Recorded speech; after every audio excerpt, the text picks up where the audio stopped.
আসসালামু আলাইকুম এভরিওয়ান, আপনারা সবাই কেমন আছেন? আশা করি খুব বেশি ভালো আছেন। আমি অনেক বেশি ভালো আছি। আজকে আপনাদেরকে আমি দেখাবো কিভাবে খুব ইজিলি স্লাইম বানাতে হয়। So let's go. সো প্রথমে আমরা নিয়ে নিচ্ছি এখানে ক্লে। সো আমরা এখানে ক্লেটা বের করে নিয়েছি। এখন আমরা এটার মধ্যে একটু একটু করে পানি মিশাবো। সো আমরা এটার মধ্যে একটু পানি মিক্স করে নিচ্ছি। একটু একটু পানি দিতে হবে আর মিক্স করতে হবে। একবারে সব পানি দেওয়া যাবে না, তাহলে কিন্তু স্লাইমটা ভালো করে হবে না। সেটাকে আমি হাত দিয়ে সুন্দর করে মিক্স করে নিচ্ছি।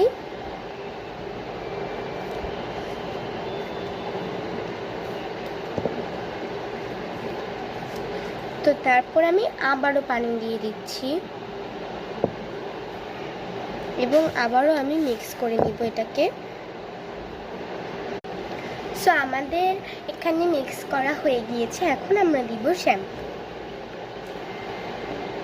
এটা মানে আমি শ্যাম্পু দিয়ে নিচ্ছি।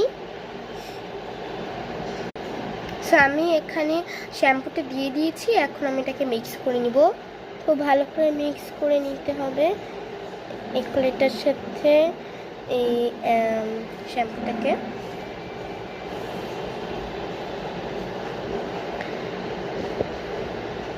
তো এখানে কিছু যে এরকম দানা দানা থাকবে, এই দানা দানাগুলোকে এখানে মিক্স করে দিতে হবে। তো ভালো করে মিক্স করে নিচ্ছি।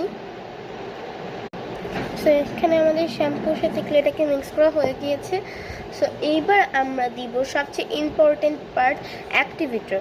এই অ্যাক্টিভেটরটা অবশ্যই মাস্টলি দিতে হবে, না হলে কিন্তু স্লাইম কখনোই হবে না। আর এই অ্যাক্টিভেটরটা আমি একটু গুঁড়া সাবান আর পানি মিক্স করে বানিয়েছি।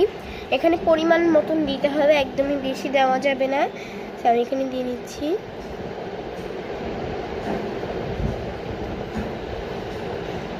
দিয়ে আমি মিক্স করে নিচ্ছি। আর এখানে অ্যাক্টিভেটরটা দেওয়ার সাথে সাথে কিন্তু আপনারা ম্যাজিক দেখতে পাবেন, এটা জমাট বাঁধতে শুরু করবে। এই যে দেখতেই পাচ্ছেন এখানে একটা জমাট বাঁধা শুরু করে দিয়েছে, মানে অলরেডি এটা স্লাইম হয়ে গেছে। এই যে দেখতেই পাচ্ছেন কি সুন্দর স্লাইম হয়ে গেছে। অ্যাক্টিভেটর সাথে সাথে দেওয়ার সাথে সাথে দেখছেন কিরকম স্লাইম হয়ে গেল। তো এরকম করে কিন্তু আমরা খুব ইজিলি খুব সুন্দর একটা স্লাইম বানিয়ে ফেলেছি।